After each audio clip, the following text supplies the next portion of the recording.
so it's no secret that the MCU is going down the toilet. The effects are bad, and the writing redefines rock bottom with each new entry. But there's always been one element to these films that has always been subpar, even during the MCU's peak: the villains.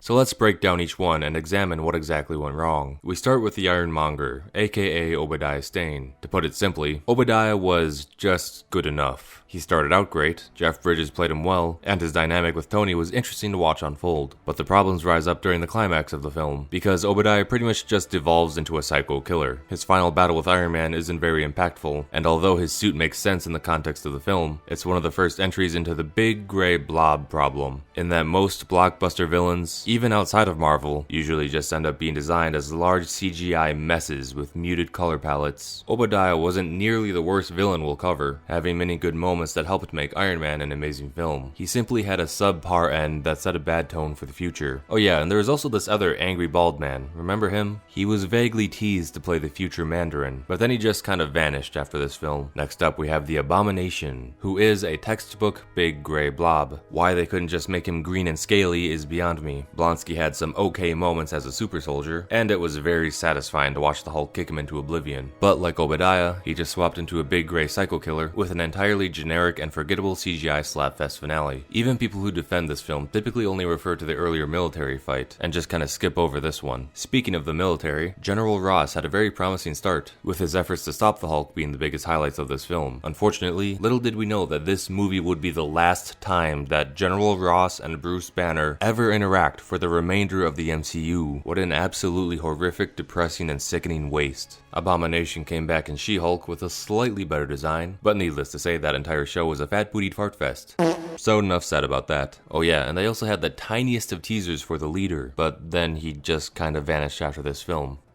Back to Iron Man with two new villains. First, we have basically a Whiplash Crimson Dynamo mashup with Ivan Vanko, played by Mickey Rourke. And right away, Mickey Rourke's Botox-riddled face is kind of a tough sell for a Russian pauper, but to his credit, he does do a good job acting. Alongside him is Justin Hammer, and together these two essentially have the power and resources to be evil versions of Tony Stark. The only problem is we kind of already saw that in Iron Man 1. Watching Iron Man have a second mirror match against a big gray blob is even less fun than it was the first time. It was very cool to watch Iron Man and War Machine battle Hammer's drones though, and Justin Hammer had the potential to be a great reoccurring threat. But then he just kind of vanished after this film. Whiplash could have also made a great comeback if they set him up to join the Masters of Evil, which is basically an evil Avengers team for those who aren't familiar. But that also never happened. Iron Man 2's villains just take the same issues from the first film and amplified them. Moving on to Thor. And what's this? A villain that's not a big gray blob? Nope, just kidding. But at least that thing is just a side villain. Plus, the Destroyer's design is actually pretty clean, as opposed to the standard blobby mess we usually see. Also, his design is pretty much plucked straight out of the books, so bonus points for that. Loki is the true antagonist of this story, and while he would get better over time, his first entry is rather uninspired. Tom Hiddleston doesn't give a particularly outstanding performance here, more so just playing a generic sad evil brother. Loki is the god of mischief and illusions, whose powers have nearly endless possibilities, but all that really amounts to is a couple of fake clones here and there. His final battle with Thor is just some sparkling weapon clashes. He isn't entirely terrible, but this whole movie was just rather dull, and Loki's role in it only contributes to that notion. We also get a glimpse at the Frost Giants, a race who have a famous rivalry with the Asgardians, but they will pretty much vanish after this film. On to Captain America the First Avenger, with the best entry thus far. Hugo Weaving played the Red Skull very well, nailing the performance and having a great design. Though this movie overall was mostly just okay, the Red Skull was a good addition. At one point he does get confusing though when he betrays Hitler and renounces any affiliation with him, because from a meta perspective, we want our villains to be evil, right? Well, it doesn't really get much more evil than being a Hitler-loving Nazi, so why not just have him keep being that? Also, this weird bomb-plane hybrid plan was very strange and full of plot holes, but as a character, he has an impressive villainous presence, and he serves as a dangerous foil to the ever-hopeful and optimistic Captain America. The Red Skull's cosmic cube teleportation seemed like a great setup for future events that ultimately led to nothing significant. They had a perfect opportunity to bring him back as a disguised version of Robert Redford's character. That would be a very comic book thing for him to do, and that would give the character a chance to get a much needed boost in depth and complexity, but we'll talk about that more in a moment. It was good that they set up the Winter Soldier in this film, but the way they did it was rather clumsy. In the books, he goes out while disabling a missile, while saving Captain America and the country itself in the process. In the movie, he gets awkwardly bumped off a train by a nameless goon. He dangles a bit, then has a hideous green screen fall. That was all very needlessly goofy.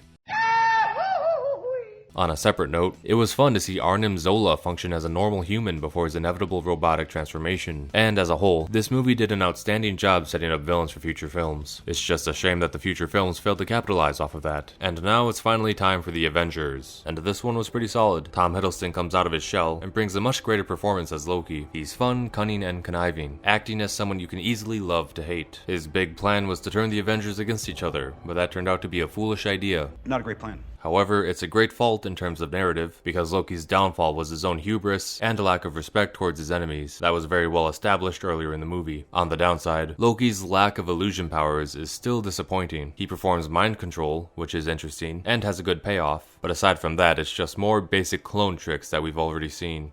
Are you ever not going to fall for that? He could be doing so much more, and he could be so much more terrifying. When Loki is on the attack, our hero should question every aspect of reality, because any element of it could turn fake at any moment. Loki's powers are extremely creative and unpredictable, and can and should make him very dangerous. Plus, it's far more fascinating to watch, instead of watching him fight the same exact way that everyone else does. And as a result, Thor becomes a much more compelling hero, because outside of the movies, he can't just face Loki in a head-on fight. He first needs to be intelligent enough to crack Loki's scheme, and find holes in his plans. It's very difficult to know where the real Loki is at any given moment. But once Thor finally finds the real Loki, he's won. His encounters with Loki should play out more so like mysterious chases instead of battles. Assisting Loki in this film is the Chitauri, a series of big gray goons who get taken out in the least imaginative way possible. When you resort to copying the Phantom Menace, you know you've done something wrong. Joss Whedon even says as much in the DVD commentary, essentially saying that he killed them all at once because he simply couldn't think of anything better to do. Well, here's some ideas. Have them surrender and take them to a S.H.I.E.L.D. super prison, and use their imprisonment to set up future stories. Or end the battle sequence with the Avengers preparing to fight the remaining soldiers to the bitter end, then imply the Chitauri defeat off-screen, since it would be clear at this point that a handful of remaining grunts would be no match for the Avengers. Or simply have them retreat back through the portal once their mothership gets nuked. Point being, there are many possibilities, but making these clearly organic aliens all randomly die because their ship gets blown up is a moronic design in-universe, and is just lazy in writing. At the end, we get a brief tease for Thanos, serving as the first of many great steps to hype up the first major villain of the MCU. Now, at this point, I recommend you better grab a snack and get cozy, because we're about to talk about Iron Man 3. And without a doubt, this film is the first major critical failure to emerge from the MCU. This movie made tons of money that it did not deserve, and a major reason for this disastrous outing is this film's diarrhea-induced villains.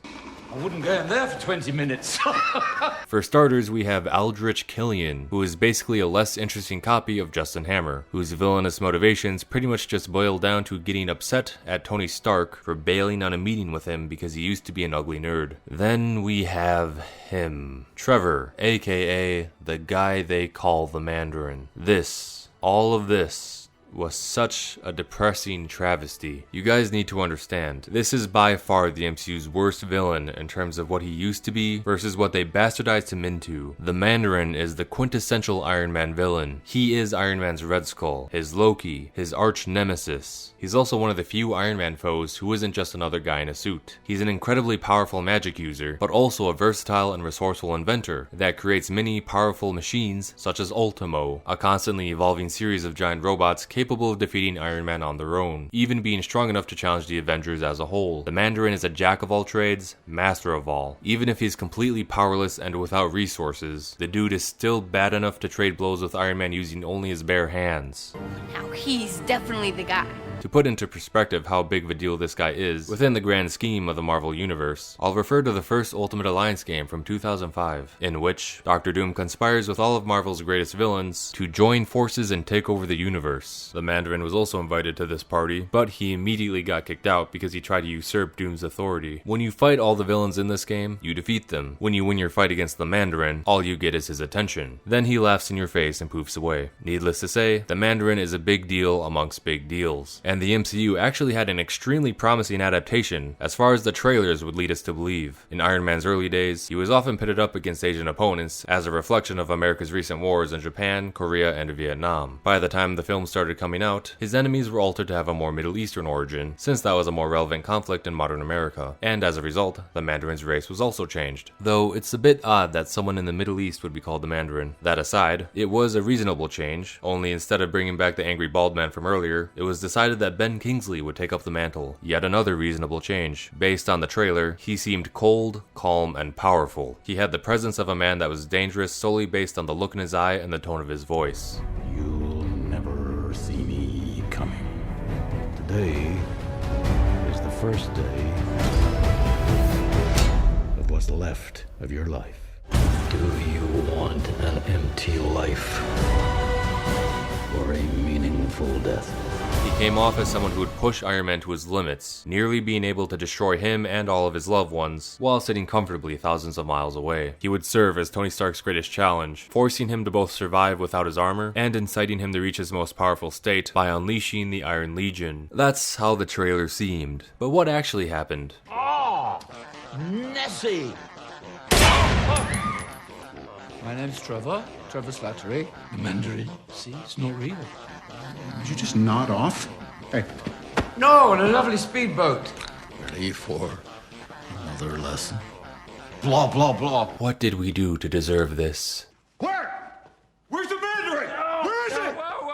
So as it turns out, when Tony Stark finally confronts the Mandarin, he ends up just being a fraud. This isn't the body double, it's not a prank, it is the guy who presented himself as the Mandarin, only he's just a useless moronic actor, who was simply hired to play the part and nothing more. Iron Man's greatest nemesis was devolved to be nothing more than a bad joke. When you think about it, he was the precursor that helped mold the MCU into what it came to be today. And who did they use as the main antagonist instead? The B-villain that everybody was aware of, but cared nothing about. How is it better to hype up Tony Stark's ultimate threat, only to replace him with some dude who's just a knockoff of another dude who only hates Stark because he dipped on their meeting in favor of getting laid? This subversion makes as much sense as hyping up the iconic Predator as your villain, only to immediately kill it off in favor of having yet another big gray blob. Let it be known that I've only seen 2 Shane Black films in my lifetime, and they both made my top 10 list of most hated movies ever seen. Why did the Marvel higher-ups decide to make this change? Well, to put it simply, Shane Black views the original Mandarin as a racist Fu Manchu-esque stereotype, and he also felt the need to subvert expectations on the terrorist antagonist archetype. Let's put this into perspective. You had a prominent, versatile, powerful, and intimidating Asian villain who was so skilled and intelligent that he was considered the ultimate rival for Tony Stark. But you decided to reduce him to a stereotype and figured a better solution would be to erase that prominent Asian role in favor of a boring white man and gave him aesthetically unpleasing dragon tattoos in order to bridge that gap. In what universe is this a better change? You, Shane Black, are in fact the true racist for taking one look at this guy and immediately dismissing him for his immutable traits, instead of seeing all the incredible storytelling potential a character like this could bring to the table. And what was it all for anyway? Certainly not Iron Man's ultimate test, but rather some orange guy for Pepper Potts to slap around and make jokes out of. That was really violent.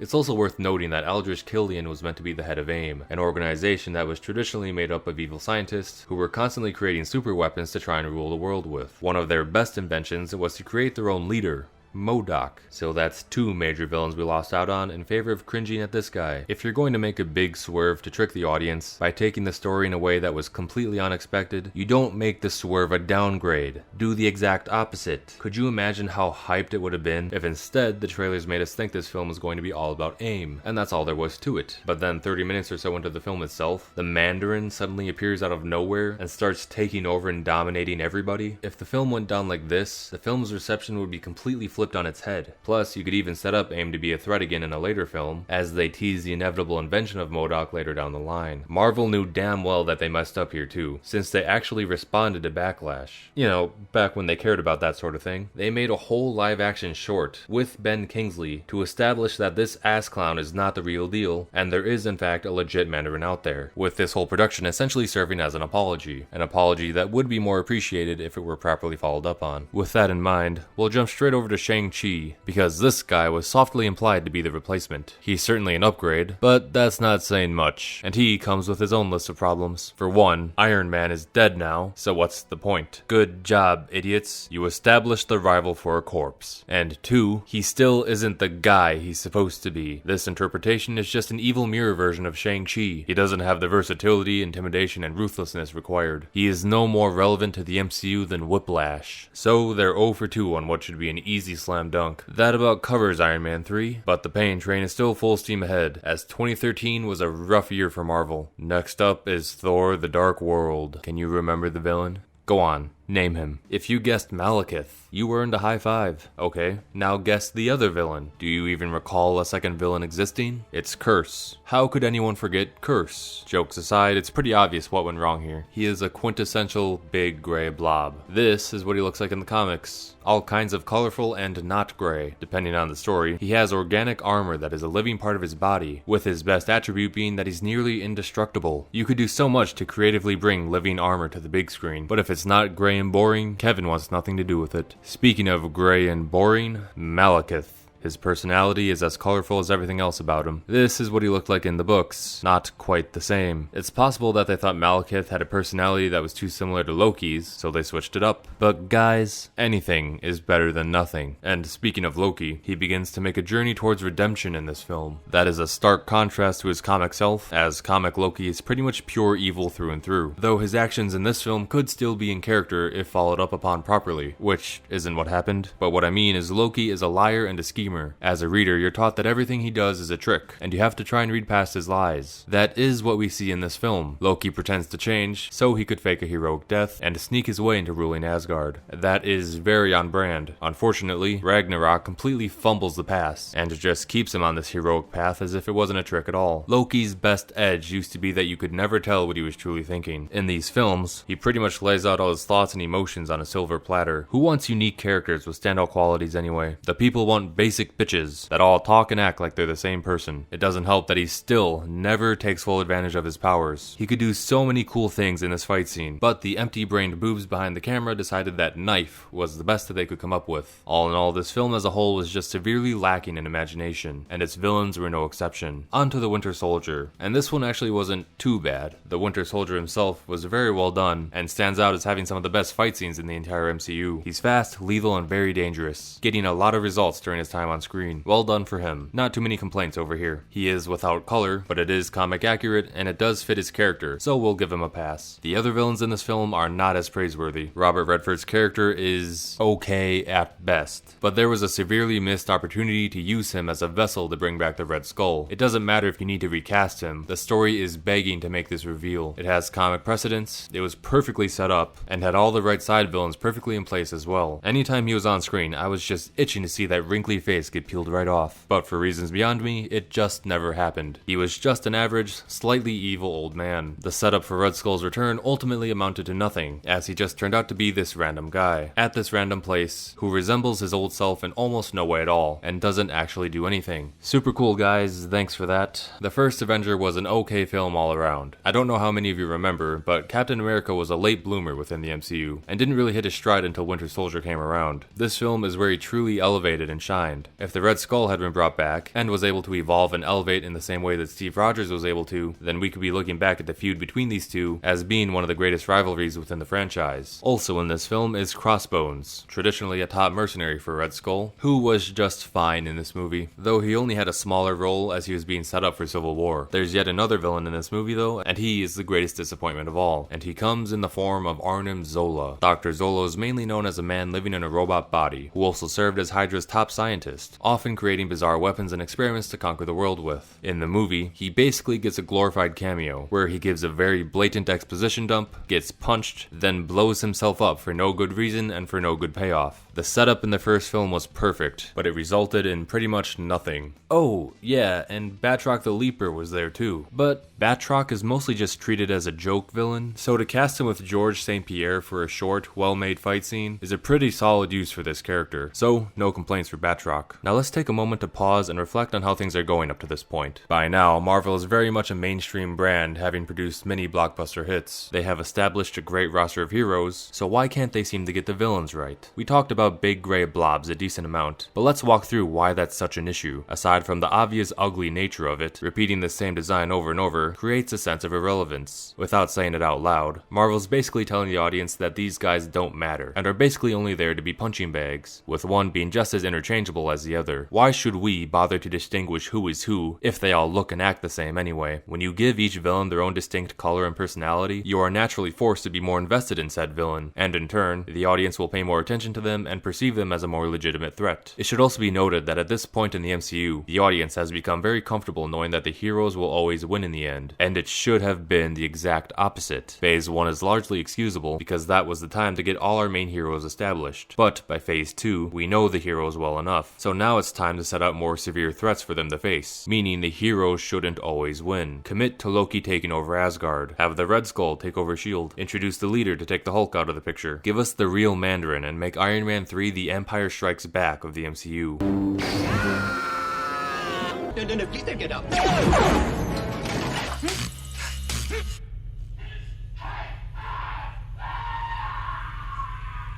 When you have prominent reoccurring heroes in all your films, the best way to counter them is by having prominent reoccurring villains. We know the MCU is a long-term plan, so with that in mind, it's okay to not let the heroes come out on top every time. We'll discuss more of what that looks like later on, but what that is not is introducing classic enemies only to immediately kill them off, or setting up characters to be future threats only to ignore or forget about them after one film, or placing a villain within your film simply because one needs to be there, instead of taking advantage of the MCU's potential and using your antagonist to expand upon long-term storytelling with large setups and payoffs, years in the making. In the majority of my Marvel videos, you'll see me compare the films and shows to the comics, often faulting the films for deviating from them. When I do this, I'm not simply suggesting that something is bad because it strays from the source, but rather I'm comparing and contrasting two interpretations of the same story. If the comics tell the story better, I will fault the film for not reaching its level of quality, which tends to happen a lot with the MCU. If the film tells a better story than the comic, which very rarely happens, then I will praise the film for its elevated quality. If the movies deviate without necessarily being better or worse, then I will make that distinction as well. Point being, the main reason that I refer to the comics so often is because they usually contain far better stories and concepts than what are presented to us in the films, and it is a goal of mine to let everyone know what they're missing out on, in hopes that people will raise their standards and push Marvel to make better movies. Also, it seems I've created some confusion when I talked about the angry bald man from Iron Man 1, as several comments have mentioned that he was shot off screen and presumably killed, so he would have no way of returning for a later film. So I would like to set the record straight. First off, an off-screen death in a superhero film is basically just a fancy way of saying see you later, and I wasn't necessarily suggesting that he was for sure going to return as the Mandarin. Rather, I was suggesting that the pieces were in place had they wanted to go down that road. The name of his group, the 10 Rings, is an obvious reference to the 10 magical rings that the Mandarin uses to fuel his great power. They also give him this evil-ass scar, so how can you not expect some big sinister things from this guy? But regardless, they wanted to go with Ben Kingsley instead, and I fully endorse that being a better change had they played it straight. I only brought up Baldy to hammer down the point that they could have built up their villains over multiple films, but lacked the foresight to do so I hope that clears things up. Lastly, I mentioned what Malekith used to look like in the books, but I failed to mention what he did. This guy is basically Marvel's Starscream, in the sense that he's a villain who's hated by both heroes and other villains alike, and despite being killed over and over again, he always manages to somehow keep coming back with various schemes. He's gotten on the bad side of pretty much everybody, from Carnage to Curse to Cable. It could have been fun to see this Arbiter of Chaos constantly popping up and interfering with conflicts that he would normally have no business being a part of. It's rare to see villain versus villain encounters, so his presence could be a fun shakeup, instead of being a forgettable void. Now with that all out of the way, let's get moving forward. That brings us happily along to Guardians of the Galaxy. This one is a little complicated. Let's start with Ronan the Accuser. He's not a big blob, but he sure has a lot of gray. Ronan is decently used within this film, as his cold and straight personality plays well against the wild and unorthodox Guardians. However, in the grander scheme of the MCU, Ronan doesn't really stand out and hasn't really left much of an impact. In other words, he's just kinda basic and forgettable. Though not as forgettable as most other entries. It's not that he necessarily needs a flamboyant look and personality to stand out, but his failings more so come from the fact that he doesn't really do anything particularly interesting. Most of his scenes just include him doing generic villain stuff, and while that can sometimes be a good thing when placed in the right context, it does leave a little something to be desired. Plus, would it be so bad to just brighten up the green a little? It's hard to tell where his costume ends and the void of space begins. We also have Korath in this film as a minor threat. Who? In the comics, he's a colorful alien. In the movie, he's just kind of an abnormally normal looking dude. Unremarkable, very forgettable. On the plus side, Nebula was also introduced in this film, and she is one of the few standout exceptions. She has a great design, she has a sympathetic edge wrapped in a hard exterior, and Karen Gillan gives her a very memorable performance. She becomes a hero eventually, but her journey is a very subtle and natural progression that is a treat to watch unfold over the course of multiple films. Nebula was one of the few good ones. It's just a shame that she got robbed of a great ending, but that's a discussion for a future date. It's also interesting that Guardians Volume 1 introduced the Collector as well, originally a member of a near-immortal species that also includes the Grand Master, and we'll get to him soon enough. The Collector was someone who would search the universe to, you guessed it, collect various species in order to ensure that life would go on after an ominous impending apocalypse. He would often clash with Marvel's heroes when he would try to collect one of them, or for other similar reasons, such as having portions of his collection managing to get set loose. His great collection would give him access to a nearly limitless array of powerful weapons and armors that he would use to conduct his antics. The movie seemed to maintain his collecting, but more so treated it like a hobby with no greater purpose, and made the Collector himself just kind of a random guy, as opposed to being a member of a very powerful species. Traditionally, a clash between him and Thanos would have been a big deal, but in the movies, it's so irrelevant that it happens off screen. Next up is Avengers Age of Ultron, and oh boy, this is another one that's going to take a while. Before we can even talk about the main man, we need to discuss Baron Strucker. Why was he even here? When the Red Skull would go out of commission, Baron Strucker would take his place as the head of Hydra, and would use a life-draining gauntlet to maintain his youth over the decades. He is used similarly in the film. Just kidding, he literally does nothing of value. Honestly, what was the point of having him there? They got him all hyped up in the last post-credit scene, only to just make a joke out of him when it was his time to shine. The only reason he exists is to be a vessel to introduce Quicksilver and Scarlet Witch. Strucker isn't an A-list villain or anything, so it isn't a major loss. It's just frustrating because the MCU continuously does nothing with their villains when they could have done something. They put too much emphasis on being funny and subversive, and forget to add stakes and investment. A potential worthwhile threat got completely wasted, but it's fine because a couple people chuckled when he got beat up, right? Now speaking of Scarlet Witch and Quicksilver, these two simply do not belong in this story, and all they do is congest it. It seems like they were only forced into this film because Fox was also wanting to use Quicksilver around the same time for Days of Future Past, but let it be known that the MCU Quicksilver was a serious step down from the now iconic X-Men Quicksilver. It's not that these two were used poorly. Scarlet Witch in particular got a decent introduction, but the problem is that this film has a lot of characters to balance out, and these two just get in the way of that. The ones who suffer the most from this congestion are Ultron himself, and especially Vision. For those who don't know, Ultron originally created Vision to essentially be his right-hand man, being the guy who would do all his dirty work. He starts out as being pure evil, and a major threat for the Avengers, but as time goes on, he begins to learn empathy, and starts to see the good that humanity has to offer, which leads him to eventually betray Ultron and switch sides. In the film, we see nothing of Vision until the way end, where they jam-pack his introduction and position on the team right before the finale, and it couldn't be a messier intro. We don't know anything about this guy. He seems to have a deep understanding of the world, and a preformed moral constitution, yet he also seems to struggle with things like cooking and social interaction. So where does his knowledge base start and end? We reconfigured Jarvis's matrix to create something new. I'm not Ultron. I'm not Jarvis. I am. Okay. They also never explain his complex powers. For you movie-only fans, did you know that his main power is to control his density? He's able to fly and phase through objects by making his density very light, and he becomes strong and durable by increasing his density. Increasing density. Current weight, 500 tons.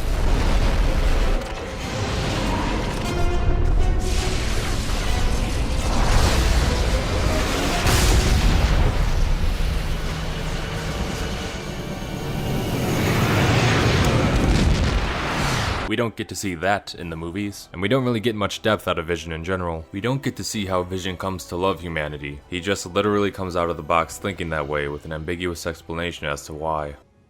I am on the side of life. Ultron isn't. Okay. The MCU writers mainly just treat him as a static good guy, who is as powerful or weak, or as smart or as dumb as they need him to be. If it were up to me, I would cut out Quicksilver and Scarlet Witch from this film entirely, and introduce them at a later date, so we can spend more time developing Vision and Ultron as characters. At the very least, they could have introduced Vision early on as a villain who works alongside Quicksilver and Scarlet Witch, and then have them all decide to switch teams together at the end, while also developing the early stages of their romance in the process. Ultron working alongside these two is an odd, paradoxical mix-up anyway. Ultron's whole MO is being anti-humanity and desiring the extinction of the human race. So to see him working alongside humans right out the gate, then like getting sad when they leave, is a very bizarre change that makes for an awkward story. Guys! Ultron's portrayal was in fact a very bizarre overall. The nihilistic, sarcastic, subversive writing style of Joss Whedon was not a good fit for a more primal story about the good of humanity and a fight for its survival. Whedon can't seem to write a character that appeals to the good of humanity because he doesn't see it himself. They're doomed. And he can't write a straight, cold killer because traditional archetypes are not his style. Instead, he tries to make Ultron this LOL so random funny guy to try and mirror RDJ's Iron Man. Smaller people? Children. I lost the word there. While it's appreciated to make an attempt to elevate this character and bring something new, the execution just wasn't there. Unfortunately, this new spin on the character means writing him the same exact way that Joss writes everyone else. I'm glad you asked that because I wanted to take this time to explain my evil plan. And as long as there is life in my breast, I am running out of things to say. Are you ready?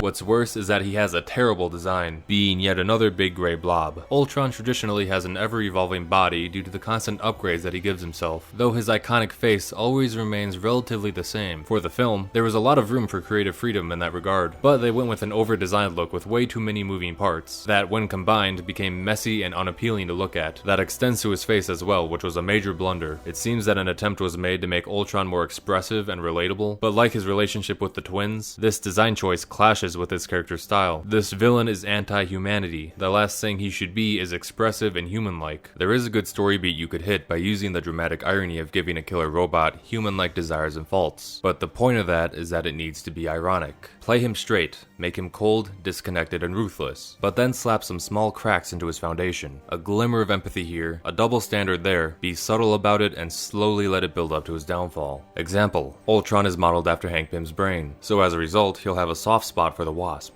and this will give him the subconscious desire to create his own Wasp. His low-key desire for love will contradict his motives, and his desire to wipe out humanity will become hypocritical. Then this broken logic will be noticed by Vision, and give him a bigger push towards switching sides. Humans are so horrible and imperfect, then why are you acting just like one? Look at what you're doing. You're making yourself a girlfriend? You don't even see it, do you?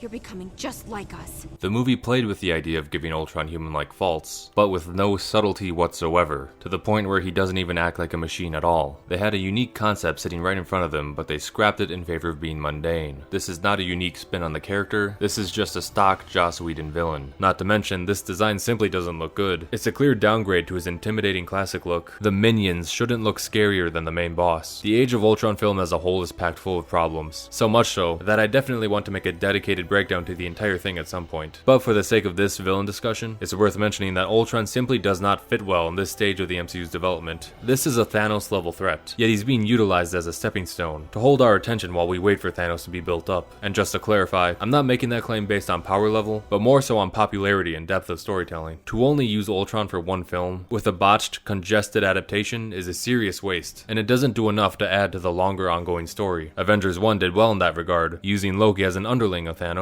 and giving us a taste of what Thanos' army has to offer. It's a good way to build up things to come, while still being an isolated story. Ultron doesn't really offer anything to the Infinity Saga. Vision has a stone and we get new characters, but the main villain himself is just kind of irrelevant here. A better route to go would be to feature a villain who is more closely tied to Thanos, and one that would raise the stakes for his arrival. As far as Ultron goes, he is big enough and has a diverse enough array of stories to have a dedicated saga all to himself. There is a lot more to say here, including how the title of the film is taken from a comic with a wildly different story, but like I said earlier, I'll save the remainder of my criticisms for their own dedicated video, so let's move on for now. Onward to Ant-Man featuring the Yellow Jacket. We've already talked about this guy a bit recently, but now let's go a bit more in depth. In the comics, the Yellow Jacket was an alternate super persona Hank Pym donned after undergoing personality changes and passing on the Ant-Man mantle to Scott Lang. As Yellow Jacket, Pym's power set included a size-changing gun, the ability to fly, and the ability to grow, amongst other things. Obviously in the movie, Yellow Jacket is completely different. His identity is assumed by Darren Cross, who is essentially a less charismatic bargain bin John Bernthal. His costume is a pudgy mess of yellow and black splotches, and his abilities basically make him an evil Ant-Man with shoulder lasers. And with his introduction comes more of the same standard issues. Darren is incredibly vanilla. He has a stock, generic personality, and he's just a standard mirror match that doesn't offer much worth remembering, aside from getting hit in funny ways. We'll come back to the problem with mirror matches in a moment, but for now let's move on to Civil War. Some of you might think there might not be much to say here, since this movie was pretty good good and it's just heroes fighting heroes.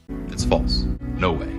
Not this time. Absolutely not. This movie is one of the worst offenders. There is some good here though, so let's cover that first. In this film, we get a prime example of why you shouldn't make jokes out of your villains, and we see the benefits of taking them seriously. The Winter Soldier had a near perfect debut in his titular film. They made it very clear that this guy was fast, dangerous, and would take our heroes out if they didn't give it their all. They made him look like a badass. And now, as a result, the Black Panther gets to look like an uber badass, with how deadly he looks when he's pursuing this guy. He makes the world's most experienced assassin and fear for his life. You make your heroes look good when you make your villains look good. Alright, now on to the bad stuff. I think I look pretty good, all things considered. So Crossbones came back, and it seems the MCU is making a trend out of wiping Captain America's villains in the first scene of the movie. Crossbones had a good setup in Winter Soldier, and has a relatively good design in Civil War, except for when they give him these doofy rock'em sock'em puncho gloves for some reason. It seems like they were trying to beef him up so he could be a match for Captain America, but these gloves are just silly looking. A normal knife would have been more effective here. Crossbones is used in this film as a replacement for Nitro. Nitro is a powerful villain who has the ability to make himself explode. In the comic, he escaped prison with several other villains and went into hiding in a small suburban town. However, their whereabouts were discovered by a bunch of rookie superheroes who ambushed them with a camera crew to try and make a name for themselves. This is how it played out. Somebody snag Nitro! He's rabbiting! Don't worry, Speedball. I'm on it. On your feet, Nitro, and don't bother trying any of your stupid exploding tricks. Oh, baby, don't you even know? You're playing with the big boys now.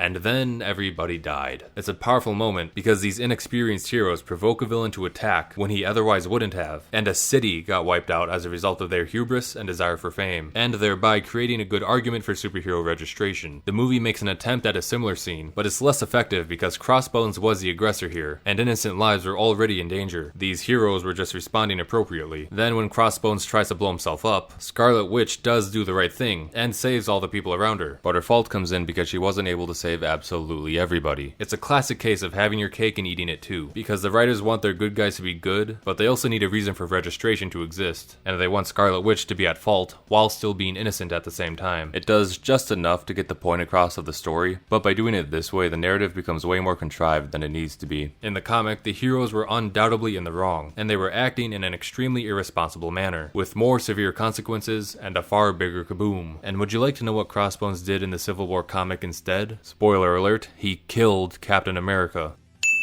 So this is all a bit of a step down if you ask me. General Ross returns in this film, or I guess Secretary Ross now.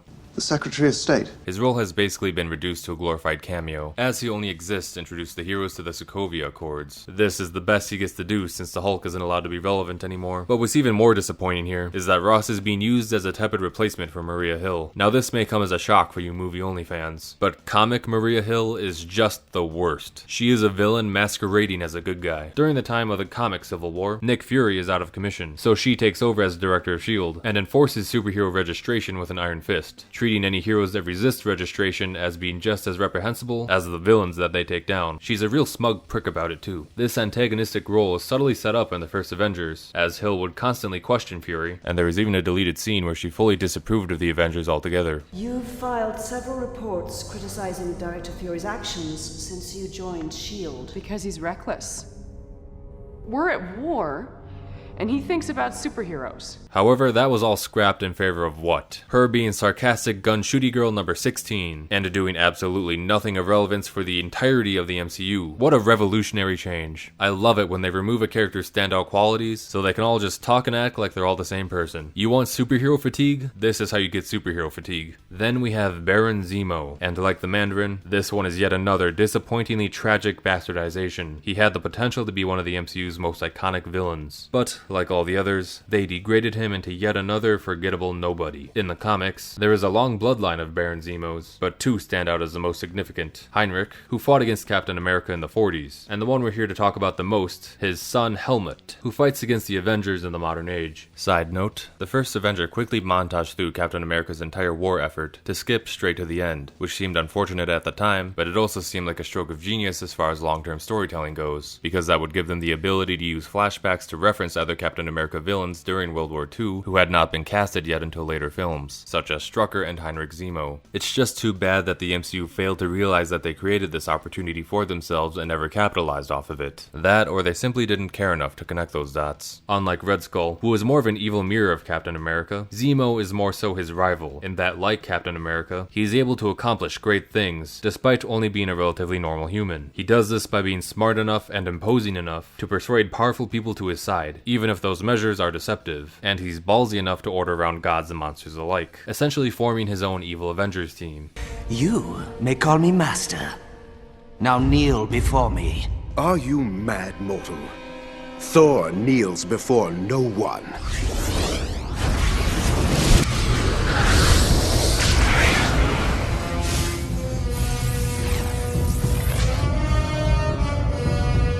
As I said, kneel before your masters. Despite lacking power, he makes himself important by having the knowledge and the plans that allow other villains to find success where they otherwise would not have alone. And depending on the story, he'll stand on his own by finding various weapons or power-ups to give himself the edge. On top of all that, his design is very aesthetically pleasing. Just looking at all this amazing artwork makes you wonder how great he could have looked on the big screen had the MCU higher-ups decided they wanted to put the effort in. The casting was on point at least. You can't go wrong with a Tarantino guy. They had the right idea with him being a normal man with big ambitions. However, they went too far and made him too normal. They tried too hard to make him empathetic and relatable, to the point where he becomes a boring fart that puts you to sleep whenever he's on screen. He's not intimidating, and he's certainly not dangerous. His comic self forms multiple super teams that rival the Avengers. This guy looks like he'd struggle to make his dog go potty outside. They bring him back in Falcon and Winter Soldier with an attempt to make him more like his old self, but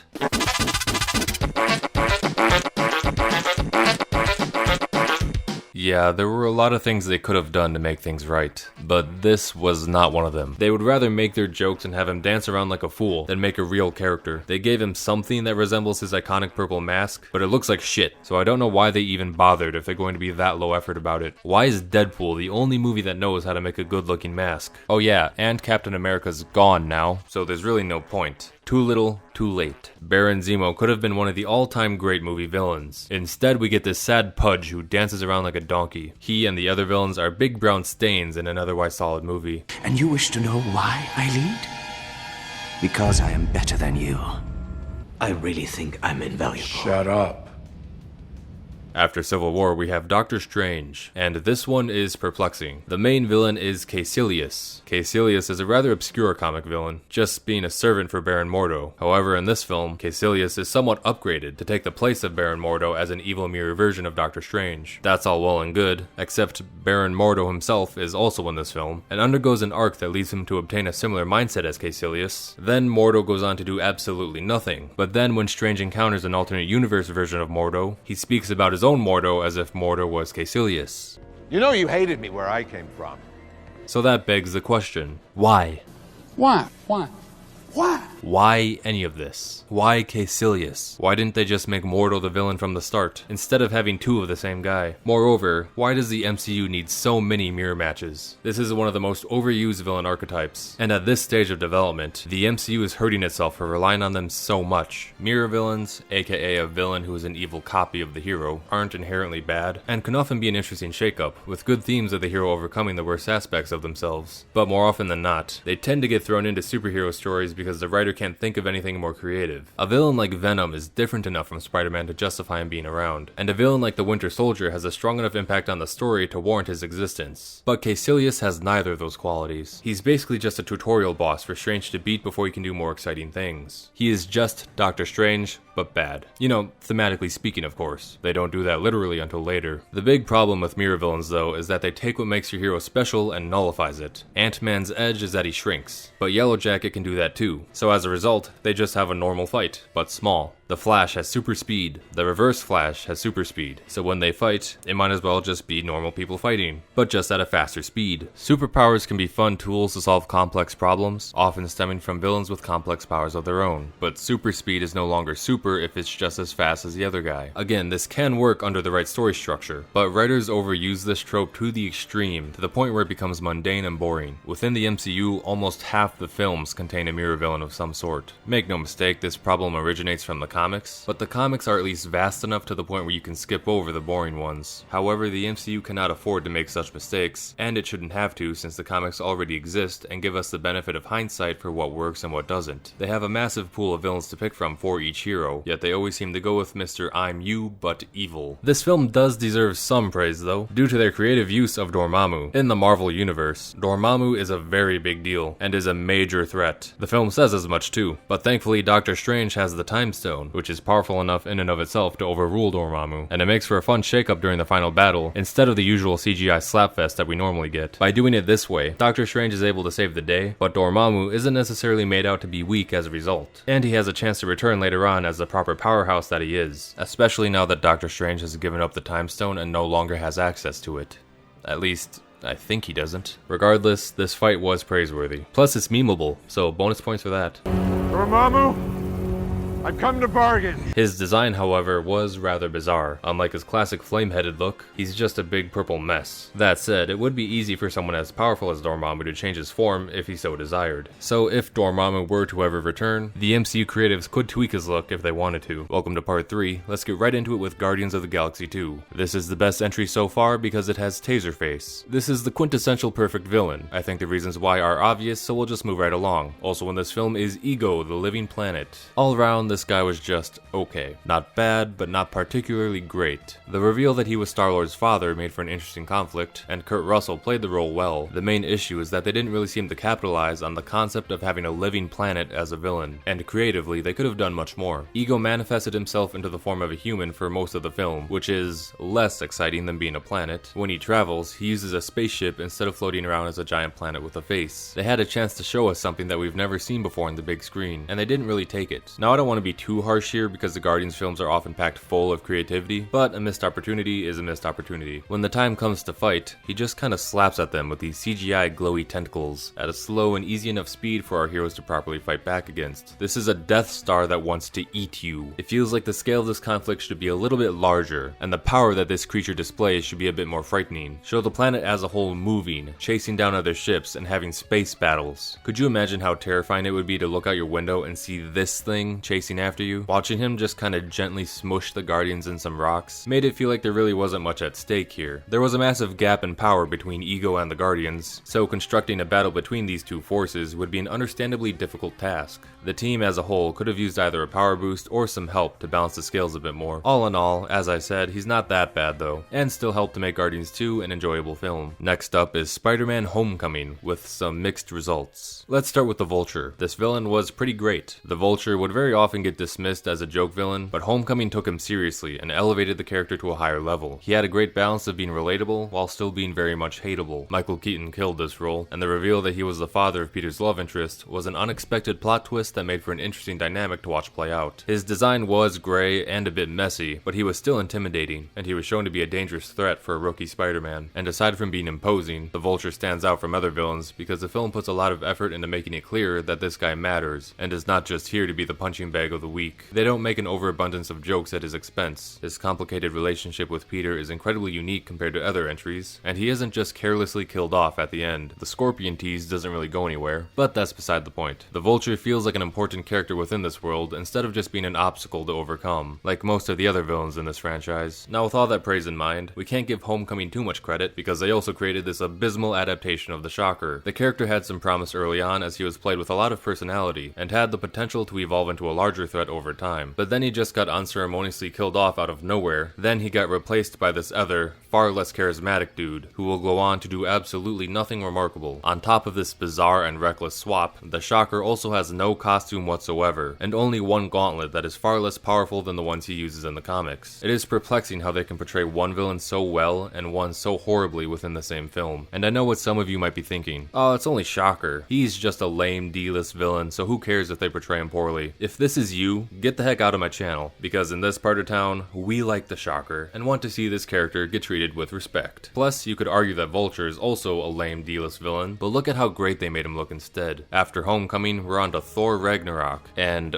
oh boy, this one is complicated. We open the film with Thor confronting the fire demon Surtur. He then makes a joke out of said fire demon and defeats him easily. We'll come back to this guy later. Loki is also returning in this film, but he hardly counts as a villain at this stage. He starts out by impersonating Odin and acting as the hidden ruler of Asgard, but Thor figures out his scheme immediately, and the revelation is played out as a joke. Then for the rest of the film, Loki's treated as this sassy but well-meaning rascal of a brother, instead of the psychotic, murderous madman that he used to be in films prior. All is forgiven, so we're just gonna brush all that other stuff under the rug. The idea that Loki played with Thor's emotions and made him think that he died a hero, just so he could sneak his way into replacing Odin and ruling Asgard, was a sinister and tragic setup to the next great chapter in their dramatic rivalry. But fuck it, let's just tell some jokes instead. He still never uses his powers to their full potential, because who needs the magic of the gods when you have a knife? Also in this film is the Grand Master, the brother of the Collector, who we touched on earlier. This is a very fun villain in the comics, because he's essentially a powerful being who finds amusement in playing games with people's lives. Meaning, whenever he's at odds with Marvel's heroes, he will resolve conflicts with them by making them endure bizarre games that he will have fun watching. Doing things such as making them fight in death matches, or having them search for hidden bombs throughout the galaxy. And he has the power to restore life to beings after they die. So his storylines often make for great one-off adventures that make these high-stakes, death-heavy contests that can get neatly wrapped up in the end and reset as if nothing happened. As he appears in Ragnarok, he's a little different. Instead of being a member of a powerful alien race, he seems to more so just be a normal human that just happens to be living on another planet. And instead of playing these cosmic games, he seems to just be taking the place of the Red King. For those who are unaware, the Red King has little to nothing to do with Thor, as he is one of the main antagonists in the Planet Hulk storyline. He is a ruthless tyrant who rules over his planet of slaves and gladiators, and forces the Hulk to fight for his entertainment when the Hulk crash lands on his planet. The Ragnarok film integrates many elements of Planet Hulk into its own storyline, but it wears that comic like an unflattering skin suit more so than making a faithful adaptation out of it. The Grand Master himself pretty much just gets a glorified cameo in this film. He has no drawn-out rivalry with either Thor or the Hulk, with them subtly growing in strength, from gladiators to champions to revolutionaries. These two instead inadvertently caused the Grandmaster's downfall, simply by pursuing their own goals of escaping. Instead of headlining a multi-film Planet Hulk story arc, the Grand Master and by extension the Red King storylines get reduced to a B-plot, one that is filled to the brim with crappy jokes, and one that resolves itself without much intervention from the heroes. They completely waste the potential of two great villains for the price of one, for no good reason, with no good trade-off, and with no good payoff. All we get from this monkey circus of a story is a couple of cheap member berries, and name drops from the comics that only serve to remind us that better stories exist elsewhere, and that we are wasting our time watching this movie. Who wants to adapt some of Marvel's greatest stories to the big screen, when we could go for the easy joke instead? Speaking of, we'll talk about the executioner in a moment, but first let's cover Hela. She's a bit tough to unpack because her portrayal in this film borrows elements from several different origins. The comic Hela is fairly different as far as personality goes. For starters, she was the alleged daughter of Loki, not Odin. She's more of a neutral figure, who only seeks to control souls of the undead, and finds the souls of Thor and Odin to be particularly desirable. However, she's also fairly honorable, and generally won't steal a soul like Thor's if she feels that he is good and deserving of a longer life. She will often be at odds with Marvel's heroes due to her desire to collect souls, and even though Loki is her father, she won't hesitate to get into a confrontation with him if they have conflicting interests. The film tweaks her to have a more deliberately evil and antagonistic role, which isn't necessarily a bad thing, and works well within the story, though it does leave her feeling a bit flatter and less nuanced than she would be normally. That goes for her powers as well, as she traditionally has a wide variety of magic abilities, mainly dealing with necromancy, that allow her to be a more passive villain that rarely fights people hand to hand. In the film, she seems to mostly be reliant on these odd, albeit interesting knife spawning powers. I don't know why the MCU associates Asgardians with knives so much, but here we are. One major point of praise is her design. It's just great, and that can honestly extend to pretty much every character in this film, except Meek. The villains in particular each have their own bright, standout costumes that make them memorable and easily identifiable, even if they aren't on screen for a very long time. They also happen to be fairly comic accurate, which is always appreciated. The one slightly disappointing element to Hela's design is that her comic self is half dead and needs to constantly wear a cloak to preserve her beauty and power. If the cloak is removed, she will be weakened and half her body will decay. The half-dead element to her character is not present in the film, and would have been fascinating to see in live action. Regardless, her black and green aesthetic is both eerie and eye-catching, and the way she puts on her helmet makes for a good lasting impression. All around, Hela was pretty decently used in this movie. She looks great and accomplishes a lot in terms of ruining our hero's life. It's unfortunate though that her downfall came at the hands of Surtur and not Thor himself. Hela is the villain that had taken the most from Thor up to this point. She killed his friends, destroyed his hammer, and drove him out of his home. Yet he was never truly able to inflict his own justice upon her, and had to let someone else do it. Though one could argue that the Surtur reveal was a fun subversion, and a nice shakeup from the typical final battle. That said, the use of Surtur in this film was underwhelming to say the least. Like Dormammu, Ultron, and Thanos, the presence of this guy within Marvel is meant to be a big deal. For any Teen Titan fans out there that know about Trigon, well, he's a lot like that. His role in this film is to bring about the destruction of Asgard, yet he's treated like a funny plot device. The film opens by making him into a foolish joke that gets slapped around. If you want people to not care about your villains, this is a textbook way to do it. Then when he returns at full power, he is still foolish and can't seem to realize that he's wasting his time destroying an Asgard that is completely empty. He is still not taken seriously, as more jokes are constantly thrown around in his presence, aside from this one shot of sad faces. Aww. Then the dude just ends up killing himself for some random reason while he takes out Hela and Asgard. It sure would have been inconvenient if he had survived that, and had the ability to continue doing evil things, such as pursuing the Asgardians to Earth. That totally wouldn't make for an exciting movie or anything. No, who wants to do that when we can subvert expectations in hilarious fashion? Moving on from Thor, next up we have...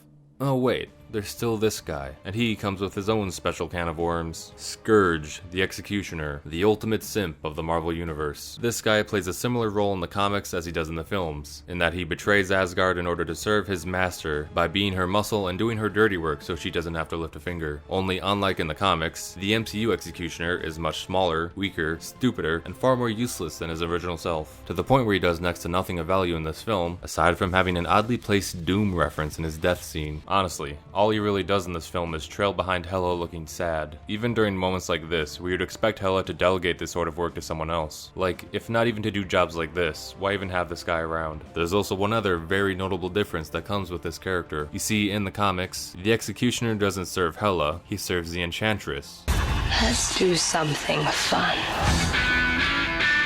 No, not that clown. This one. And she has been glaringly missing from the entirety of the MCU. She is probably one of the most popular villains that Marvel has never adapted to film yet. And considering her Executioner has already come and gone, her chances of showing up at this point are slim to none. And it's really unfortunate because her character has been involved in dozens of great Marvel storylines. Throughout all of Loki's many schemes, she tags along in a massive amount of them. In the last video, we talked about Baron Zemo and the Masters of Evil, and she was a key member of that group. She is one of the most consistently reoccurring villains that Marvel has to offer, and has crossed paths with many other heroes and villains alike. So it's bizarre that she would be completely absent from a production like the MCU, especially within the Thor films. What's even more bizarre is her absence in light of the MCU's more recent agenda of pushing more diverse characters to the forefront. One would think that the Enchantress would be a great candidate to introduce at this time, because her main power is to force men to fall in love with her and serve her every command. She is also a nuanced character who, like Loki, often dreams of either ruling or destroying Asgard, yet she also has a genuine love for Thor, and that complicates her convictions to her villainous goals. This is a character that should have been there from day one, as she could have been relevant throughout the entirety of the MCU's development, from the Thor films to the Avengers to Civil War and so on. Like, how are you gonna have a movie called Love and Thunder, but discard the character that can weaponize love? Severely missed opportunity. They brought in her whipping boy, yet she doesn't even get so much as a name drop. Thor Ragnarok as a whole had a decent main antagonist, but one that was surrounded by a plethora of turd-like side villains, one of which only serves to remind you of better villains that never came around. That'll be it for part 3, as I'm trying to make these videos shorter in order to release them more frequently. We didn't get that deep within the MCU this time, but that's only because there was so much to talk about in the movies we covered. At this point, you may start to notice some patterns in where these villains went wrong versus the ones they got right. Very often, the bad eggs include a crappy design. They will have a bland personality, they will often be a knockoff of the hero, they will be used as punchlines for many tone-deaf jokes, and they will often accomplish very little in the short time that they are around before being abruptly killed off, and their impact on the MCU as a whole will be so minuscule that it will hardly be worth the effort to try and remember. The villains that leave the best impressions often have great designs, often last for more than one film, and while they are on screen, they will often be able to actually get a lot done, and have a lasting impact on the larger story, even after they are no longer around. It's now time for Black Panther. Oh boy. First up is Ulysses Klaue. Comic book Klaue is a rather pathetic and slimy villain, comparable to the likes of Gollum, ironically enough. He plays the servant role well, but can also prove to be surprisingly capable and powerful on his own. Like in the film, he has a prosthetic arm that allows him to weaponize sound waves, though unlike in the film, Comic Klaue is able to get to a point where his body is essentially made of sound. It's comic stuff, just roll with it. This grants him insane durability and makes him nearly immortal, as he is easily able to reform himself after taking most forms of damage. Obviously, movie Klaue gets nowhere near that level, having been taken out by mere bullets, though it should be stated that while he was around, Andy Serkis acted his heart out in this role, and gave us a very memorable performance across 2 films. It's just unfortunate that the MCU is so flippant with the death of its villains, and too often it cuts off opportunities for characters like Klaue to return return in more exciting forms. Also in this film is Manape, more commonly known as M'Baku these days, since they toned down the ape side of his character quite substantially, and that was probably a change for the better.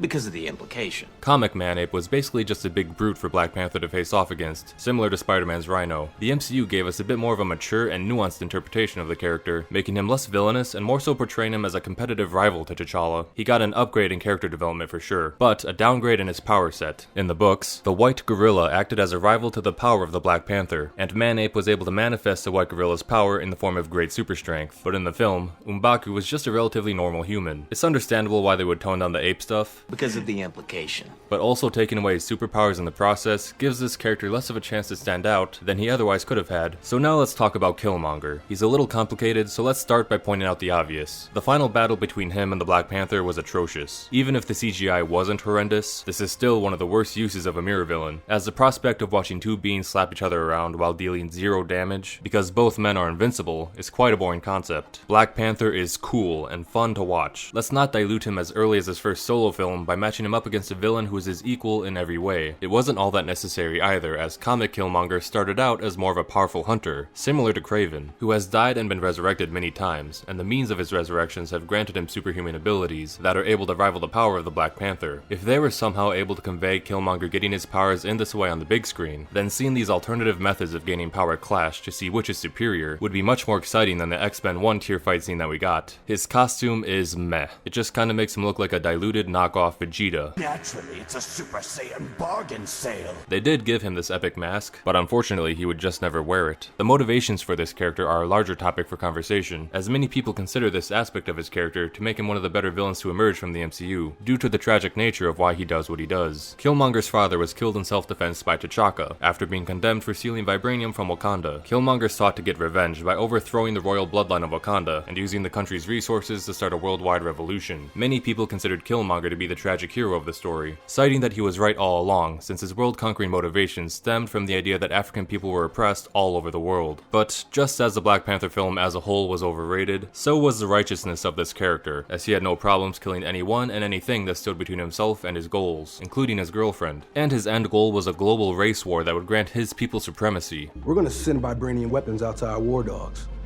They'll arm oppressed people all over the world, so they can finally rise up and kill those in power, and their children, and anyone else who takes their side. The world's gonna start over, and this time we're on top.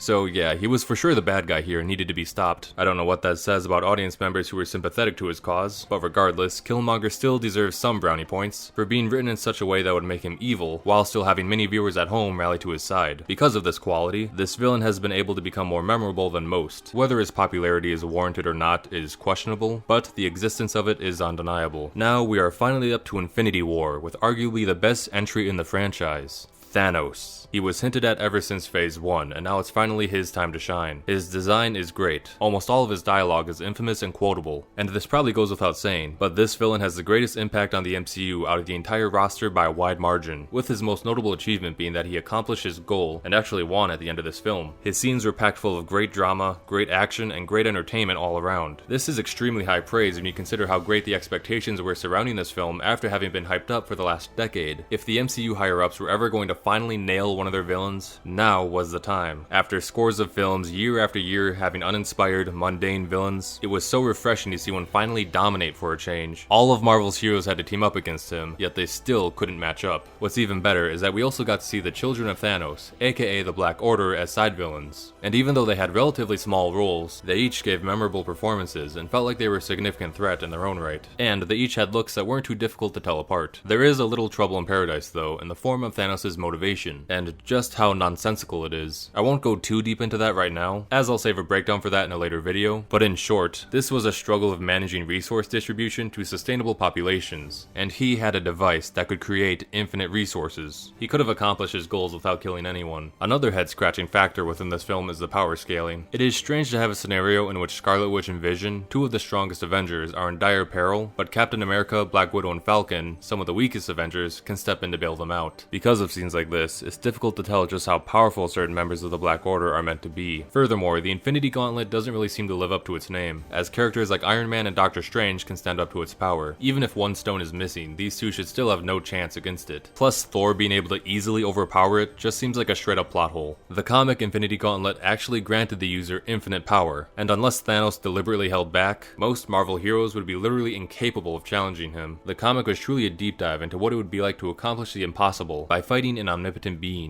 The movie Gauntlet is said to have the same power, but in practice, it seems like it just gave Thanos a slight energy boost, certainly not getting him anywhere close to infinity. That said, these problems are far outweighed by the large amount of praise that these villains deserve. It's just incredibly unfortunate that this film was the first of a two-part series, and one that had a severe dip in quality from one part to the next. We'll talk about that soon, but first we need to discuss these other movies because they are super relevant. Ant-Man and the Wasp had Ghost, a villain who is fighting against Malekith for that top spot of being the most forgettable. Comic Ghost is a rather obscure villain that was more so a foe for Iron Man before later joining the Thunderbolts. Movie Ghost is a distaff version of the character who has a similar costume, only with all the fun sapped out of it. This film made sympathizing with this villain a priority over everything else, to the point where her legacy is that she'll be remembered as the villain who was just sad all the time. The idea of a failed lab experiment giving someone the physical characteristics of a ghost that struggles to maintain tangibility is a very fun concept, and they could have easily made her far more interesting by feeding her looks and personality into a spooky ghost aesthetic. Instead, they simply leaned too hard on the tech side of the character and provided nothing that we haven't already seen before in some form or another. Maybe they'll improve her when she eventually returns in the Thunderbolt series, or maybe with a roster this stacked, they'll spare us for once and cancel this series before it releases. This film also had these other bad guys, but honestly, who cares? This is just a stock evil business guy that only serves to waste time and space in this franchise due to how aggressively mundane he is. His biggest crime is being there when anyone else could have been there instead. So now let's talk about Captain Marvel. The big bad here is this toxic male who is in no way a threat to Captain Marvel and is only there to be dumb and get beat up, making her look uber strong and powerful by comparison. We also get the introduction of the Skrulls in this film, a powerful race of shape-shifting aliens. They are kinda similar from comic to film, only they came off as much more pathetic and helpless in the latter. Their war with the Kree is very much in line with the comics, and is a very fun concept in general, having two powerful alien races go to war with each other, with no clear-cut good guys or bad guys, and with Marvel's heroes getting caught up in the middle. This film makes a great conflict somewhat more black and white, with the Kree being the more clear-cut villains of the story. This isn't inherently problematic because it does focus the story a bit, and the Skrulls have a chance to return in a more threatening form during Secret Invasion. We'll see if that ends up being worthwhile. Still, it is underwhelming to see such classic Marvel villains make their debut in such a helpless and pitiful manner. Their designs also feel a little bit too generic sci-fi. They could benefit from a more enriched color palette by making the purples and blacks in their uniform more distinct, and design their uniforms to be less like, well, everything else. The Kree in this film are decent as far as design goes, though their uniforms would be better off as white and green instead of black and green to help distinguish them from the Skrulls more. The Kree are led by the Supreme Intelligence, and the filmmakers took some liberties with this creature. It would normally get depicted as a giant tentacly head in a jar, but the Marvel higher-ups thought that would be too fun, so instead they made it take the form of normal humans to be more relatable to whoever it was talking to. Kevin knows that audiences love it when all their characters look and talk exactly the same. Besides, why waste CGI money on classic villains when we have cats to animate poorly? Though ultimately these vast array of creatures are redundant to speak about, because the true villain of Captain Marvel is the entire universe for failing to revolve around poor Carol, while simultaneously always trying to hold her down, especially the men. The villains in these movies are symptoms of larger problems though, as these two films are subpar for a long list of reasons that go beyond just having a lackluster antagonist. Not to mention the faults within these characters are not all that different from what we already discussed in past videos, so we'll move on for now. But don't worry, because once we get through the rest of these films, we'll circle back and recap what we covered and break down the importance of good villains in storytelling, and explain why it was so criminal for Marvel to handle their villains as sloppily as they did. Plus we'll go over possible ideas for what they could and should have done to fix this. But before we stray too far ahead, I believe we were talking about subpar films with lackluster antagonists, which means it is finally time to talk about Avengers Endgame. We left off on a less than flattering cliffhanger for this film, so you may be wondering, how could this villain be so bad when he was so highly praised in Infinity War? Well, there's a lot of reasons. So let's get into it. The captivating and well-written Thanos that we grew to love in Infinity War gets killed off in Endgame's opening scene. Then he gets replaced by this alternate Thanos, who is underdeveloped, less dynamic, and more cliché. You have my respect, Stark. When I'm done, half of humanity will still be alive. I hope they remember you. What I'm about to do to your stubborn, annoying little planet. I'm gonna enjoy it. Very, very much. He will go on to accomplish far less, and will forever live in the shadow of his former self. Why the Russos decided to do this is beyond me. They had a great villain perfectly built up, and then just stripped him of everything that made him entertaining. You could say they might have wrote themselves into a corner with how they ended Infinity War, given that beating Thanos at this point would be a near impossible task. Except, a similar situation happens in the comics, but they resolve it in a much more satisfying way. Once comic Thanos kills off half the universe, he just keeps on winning, killing more and more powerful beings and growing in power until he feels that he no longer needs his mortal body, so he abandons it. Then in doing this, his hubris gets the better of him and he briefly leaves the Infinity Gauntlet vulnerable. Then of all people, a tortured and near-death Nebula is able to take advantage of the situation and claims the gauntlet for herself, undoing all the damage that Thanos caused and stripping him of his newly gained power in the process, and thus making Nebula the new big bad that needed to be stopped. All this to say that killing the first Thanos was a needless and poor decision, one that not only hurts Thanos as a character, but one that also robbed Nebula of her biggest moment. Not only is new Thanos less interesting than former Thanos, but the Avengers are also unable to get justice for all the pain he caused them. The Russos have provided us memes at the expense of a good story. Having characters like Star-Lord, Iron Man, and Scarlet Witch get a second chance to redeem themselves against Thanos would have been very exciting and satisfying. There were many great rivalries that got built up in Infinity War that will just never go anywhere. Drax dedicated his entire life to killing Thanos, and he was barely even around when it finally happened. No, instead of all that, we get a CGI game of cosmic keep away, in which we just kill time watching our heroes fight villains that they have already beaten in far more exciting ways during the last film. The Black Order especially gets reduced from being formidable mini-bosses to just being extra fluff that fills up the screen so that our heroes can have something to occupy their attention. Ant-Man literally just crushes one under his boot while on his way to do something more important. And this entire army has just become one big gray mess. What happened? Everything was going so well in Infinity War. Thanos 1 was brimming with life and color, but now all of a sudden they're doing their best to make Thanos 2 as dull and absent as possible. The Black Order was always dark and gray, as their name would suggest, but they worked in Infinity War because they were surrounded by bright and colorful locations that made them pop by contrast. But in Endgame, everything is as gray and muted as they are, so you can barely tell when one of them is on screen. The dull color palette of this final battle accurately reflects how unthreatening and predictable this conflict turned out to be. You might argue that making Thanos and his army look so dark and colorless was a necessary decision for environmental storytelling in order to make this final battle seem more bleak and helpless, and plenty of other films use the same method of adding drama to great success. That would be a valid point, if only this villainous force had any substance behind it whatsoever. The heroes have organized the most powerful force we've ever seen them in up to this point. On the other hand, we have the gray and lifeless Thanos 2 substituting for the better Thanos 1, then there's the Black Order, who we've already beaten in far more entertaining circumstances, and everyone else here is just a gray blob whose only purpose in life is to get punched, so there's no tension or drama in sight. On paper, this should be a squash in favor of the heroes, and the fact that it isn't just makes this fight feel like a waste of time. It's like the Russos couldn't decide if they wanted to make this scene pure heroic fan service or an epic, tension-filled final battle, so they ended up creating this awkward middle ground, with elements from both options that don't mix together all that well. After Endgame, we have technically one more Phase 3 film in the form of Spider-Man Far From Home, which barely counts as a Spider-Man film. The big bad here is Mysterio, and his presence actually brings up an important discussion as far as casting for adaptations go. Jake Gyllenhaal was the one they picked for the job, but as far as the comics go, this is terrible casting because Mysterio is canonically ugly. Early on, he was an aspiring actor, but his hideous looks kept him from the spotlight, so he hid under his fishbowl and turned to a life of crime, using Hollywood special effects to make himself seem heroic, while framing Spider-Man for his misdeeds. The film takes great inspiration from the comic, but it also takes great liberties at the same time, and with mixed results. On one hand, it's neat that they attempted to tie this film in with the other ones by making Mysterio and his allies former associates of Tony Stark. On the other hand, these Tom Holland films consistently suffer from having way too much Iron Man in them, and would benefit from standing on their own a bit more. With all that in mind, Mysterio was used pretty decently, having a great design and getting a lot of creativity with how they display his powers. The people who choreograph Loki's fights should take notes from this, because yes, Loki should be able to do a lot of similar things here, and much more. That's why it's so annoying when they just use knife. One last nitpick is that they still do the annoying CGI helmet removal that gets way overused and takes you out of the movie by reminding you that these costumes are all CGI. Granted, it makes sense that Mysterio could do this with his holographic abilities, however, it would be traditionally very out of character for Mysterio to reveal his face this much. You know, considering, especially while he's pulling his hero facade, and in spite of all the changes that the film made to his character, it could still benefit from hiding Quentin Beck a bit more, and leaving him to be a bit more mysterious, especially considering the fact that he's trying to claim that he's not from this Earth. But ultimately, it's probably for the best that they didn't make him ugly, because this film has more than enough lazy, migraine-inducing, cheap humor in it, so I have no doubt that the writers wouldn't be able to help themselves and would relentlessly attack this low-hanging fruit. Mysterio allegedly dies at the end of this film, but they could easily bring him back due to his deceptive nature, should they ever decide to finally commit to a Sinister Six film. Now with all that behind us, we move on to Phase 4.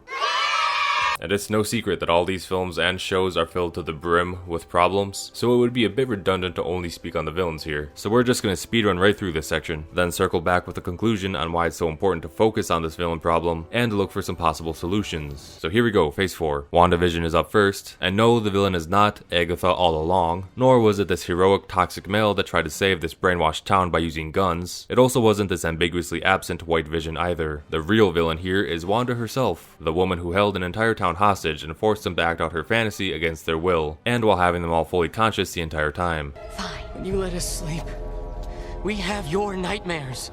However, the show doesn't quite see Wanda as the antagonist here, and for some reason tries to vilify anyone that tries to stop her evil deeds. It's one thing to turn your hero to the dark side, but that's not what we got. Instead, we're told that it's understandable to behave like a batshit crazy person, as long as you've had enough trauma. They'll never know what you sacrificed for them. No, you sacrificed nothing and ruined these people's lives so you could selfishly play pretend like a child. You are evil. Later down the road, Multiverse of Madness attempts to course correct Wanda, so we'll come back to her in a sec. Falcon and the Winter Soldier. This one has the iconic supervillain Carly. Isn't that fun? She's a terrorist that does evil things, then gets a free pass because Falcon pities her. Meanwhile, the US agent is frowned upon because he kills the terrorist that he was tasked to eliminate. But it was a bad thing because he did it while he was angry, I guess. It's a little bit bass-backwards. Anyway, on to Loki, where Loki is back to his old evil self, but then he's not again 2 seconds later. We also get the debut of Kang here in a rather unrecognizable form. He's a bit softer and more pathetic when compared to the Great Conqueror that we're used to. However, I don't quite want to hate on this guy just yet, simply for being different. Reason being that Kang here is a character with many different forms, so it could be cool to see several lesser Kangs show up early on as main villains in various films and shows to steadily hype up the debut of the one true all-powerful Thanos-level Kang. It would be a unique and creative way to tie these various films together, while also giving your major villain an active role throughout. And by doing this, the writers would be able to take liberties with these alternate versions of Kang that would make them stand out from each other despite them technically being the same person. Personally, I'm not a big fan of multiverses and time travel as plot devices, but if you're going to use them, this could be a good way to make it interesting. And this did seem to be what the goal was, given what we saw here with Loki and also in Quantumania. Although this concept may not end up reaching its full potential at this point, given that Jonathan Majors seems to be getting cancelled now. So Kang's fate is up in the air at this point, and we'll just have to wait and see how things play out for now. On to Black Widow, with this old, chubby idiot that nobody remembers.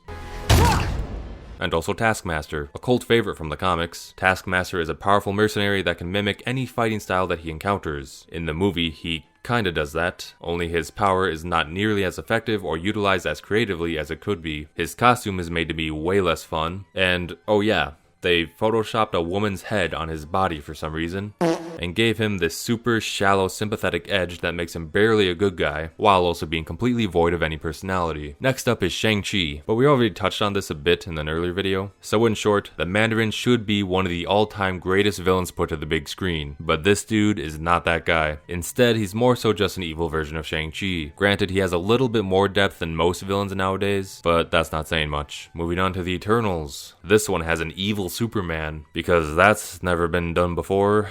Hawkeye. They brought back the once great Kingpin from the Daredevil series, just so they could immediately drag him down to the level of all the other terrible villains in this franchise. There's also some other bad guys, but whatever. Now we're on to Spider-Man No Way Home, and I'll actually slow down a bit here, because this one is worth talking about, as they brought back several villains from older films. First off, Sandman and the Lizard were very clearly tacked onto this film last minute, and their roles are so out of place and awkward that it probably would have been better if they weren't even there at all, because all they do while they're on screen is take you out of the movie and remind you that the original actors didn't return, and so the filmmakers try to hide that fact with out-of-place CGI and dumb character decisions. That said, Electro, Green Goblin, and Doc Ock are also in this film and are utilized far better. Electro was not great in The Amazing Spider-Man 2, but this film realizes that and puts a lot of work into improving Electro and making him far more interesting. Meanwhile, Doc Ock and especially the Green Goblin are not only just as good as they used to be, but they're arguably better than when we last saw them. You know, as long as you overlook all the plot holes and bad humor they come with, of course.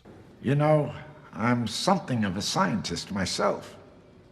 Ha Willem Dafoe kills it, metaphorically and literally in this role as Norman Osborn, as he easily bounces between being sympathetic, evil, and downright terrifying. My only criticism is that I wish they gave him his iconic mask and purple hood. Regardless, the Green Goblin is meant to be one of Spider-Man's ultimate rivals, and in this film he is portrayed as exactly that. And it should also be pointed out that this villain isn't all that powerful, meaning you don't need a world-conquering, multiverse-shattering threat in order to make your antagonist compelling. All you need to do is have them threaten what the hero wants to protect. This point will be relevant later on. One concerning aspect about the villains in this film is that they may cripple the longevity of this franchise long term, since they are all major Spider-Man villains, but they all come from separate universes and won't be returning. That means that if they ever want to, say, properly introduce an MCU Green Goblin, then Peter will already have prior knowledge as to who Norman Osborn is, and it'll be difficult to organically introduce either of the Osborns without cluing Peter in on where their stories will eventually end up. They also established that Oscorp doesn't exist in this universe, so he'll for sure have to be changed to some degree, and these potential new characters will have to compete with and try to top their alternate universe selves, who for the most part already set a pretty high bar. Conversely, this may push Sony to avoid reusing characters like Doc Ock and Green Goblin in favor of establishing characters that aren't tainted yet, which would still be a great shame because an MCU without Green Goblin or Doc Ock is missing out. Time will tell if this will become a problem or not, but this is another good reason as to why you should avoid using multiverses like this. It's fun in the moment, but it will break apart your world building long term. Next up is Moon Knight. This villain walks on glass, so that's pretty wizard, I suppose. Multiverse of Madness is up next with the return of Scarlet Witch, who is now in full-on mega-villain mode, foregoing all logic and reason in favor of relentlessly killing her way through the multiverse to regain her children who she only spent a week with, and who were never real in the first place. She had some neato spooky moments here and there, but any positives you could say about her were deeply undercut by how random and silly her decision-making was. Like, lady, if you really want to have kids, you could just go on a date and spare us all the trouble. It's all just bizarre and nonsensical here. My only hope here is that they don't try to make her sympathetic and easily forgiven if they ever decide to bring her back. She did a lot of messed up stuff that can't just get swept under the rug. Oh yeah, Shuma Gorath was there too, the dimension-conquering eyeball that most of you probably only know from Marvel vs. Capcom. Except, Marvel is not great at securing their properties, so he's actually Gargantos now. Not that his name matters, because he's only here to act like a mindless beast, with no personality, that is far weaker than his comic self, and gets killed off after one sloppily choreographed fight. The only benefit he provides to this film is to make super nerds go, "That guy looks like that other guy. Easter egg." Also in this film is a literal evil mirror of Doctor Strange. He was super necessary and added a lot to the film, with how he used music powers and died immediately. It's not like the writers couldn't just make creative parallels between Strange and Wanda, because subtlety is for chumps, you see, and apparently Caecilius wasn't enough of a mirror, nor was Baron Mordo, so they needed to make things a little more obvious for their dumb monkey brain audience. After Mom, we got Miss Marvel, Thor Love and Thunder, and She-Hulk, all of which share the same villain, that being Kevin, for allowing any of these projects to get made in the first place. Now, to be fair, many people cite Gore the God Butcher as one of the few redeeming qualities to Thor 4, but to be honest, that's about as flattering as saying the corn was the prettiest part of the shit I took last night. We're just gonna skip over I Am Groot and Werewolf by Night, which speeds us along to Wakanda Forever, with the iconic, probably now cancelled, Namor. Namor is a bargain bin replacement for the far more interesting Namor. This goes up there with the Mandarin and Baron Zemo as one of the worst comic to film adaptations within the MCU. This guy went from bullying Magneto to having the same weakness as Super Friends Aquaman.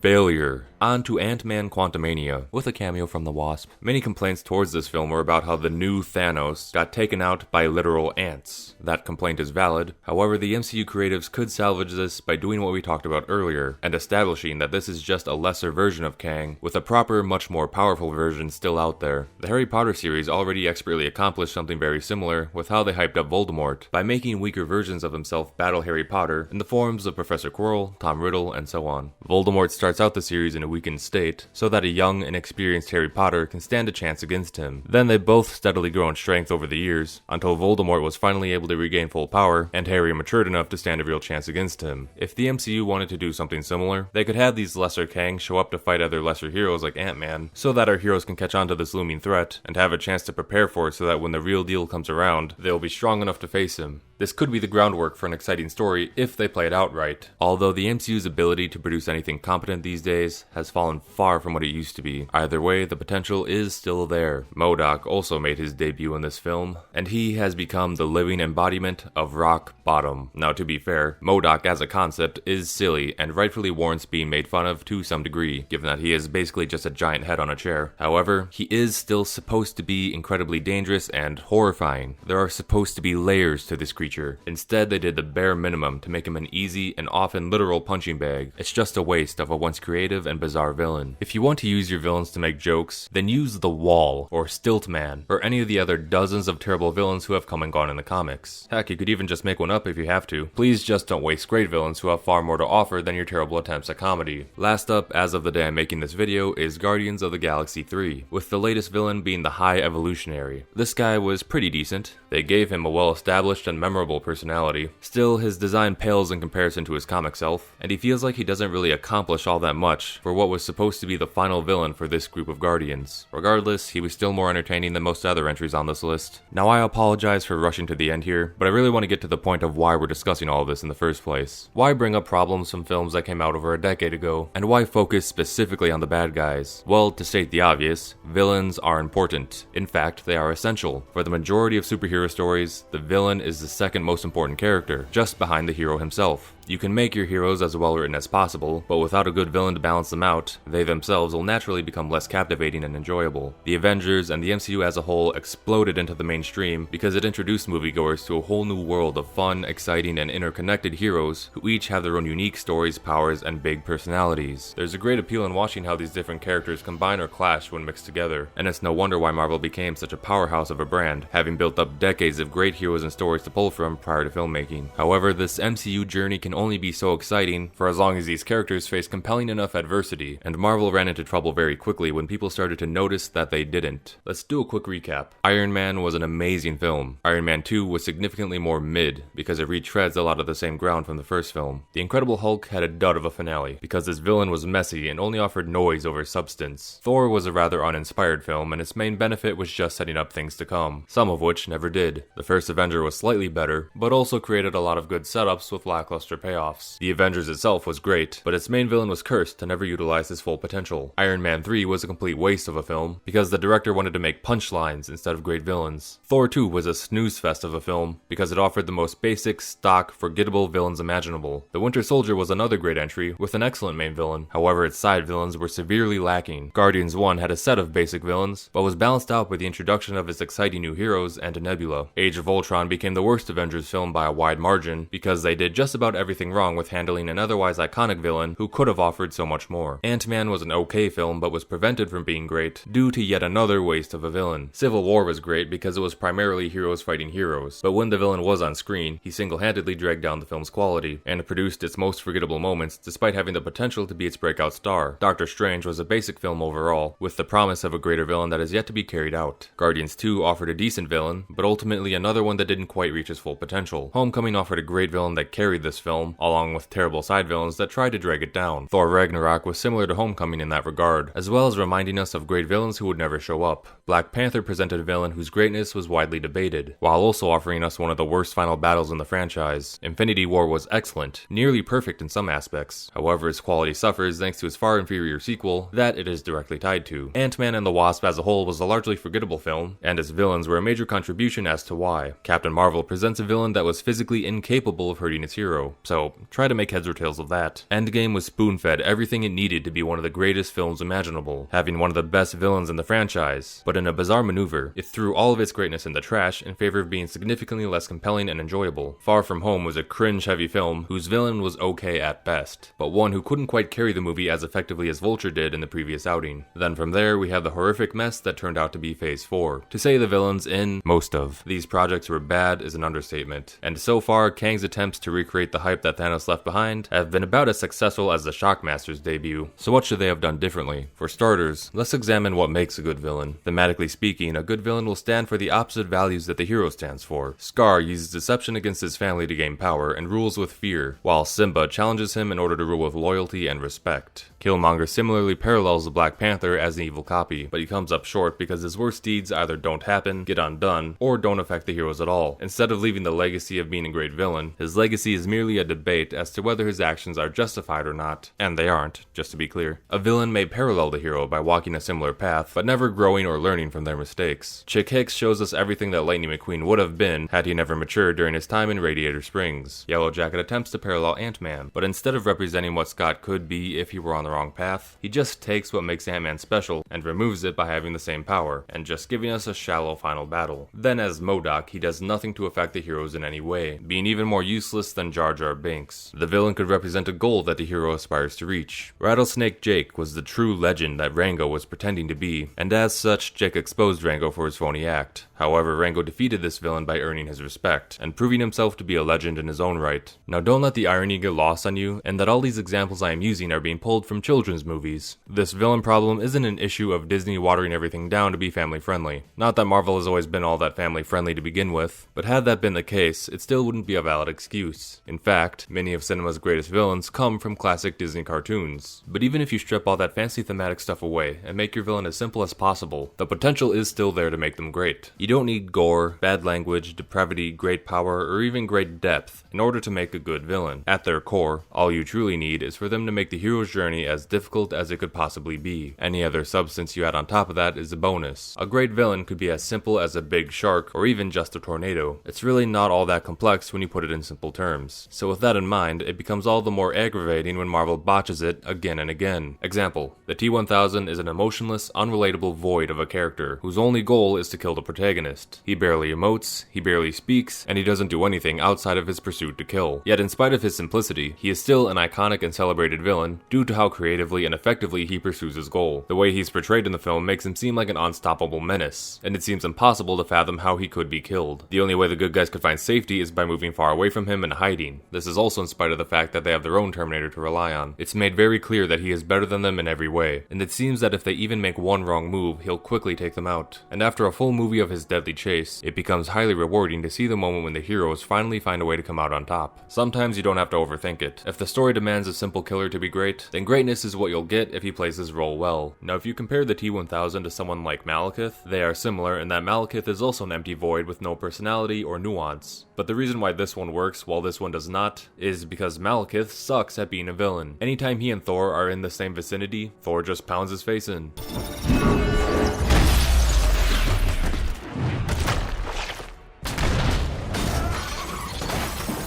He does kill Thor's mother, but only after she slaps him around a bunch to the point where Kurse needs to step in and bail him out. So aside from that kill, he just spends the whole movie getting his emotionless face hammered in. See the difference? Now let's take a look at another villain that worked. Arguably the most iconic villain to hit the big screen, Darth Vader.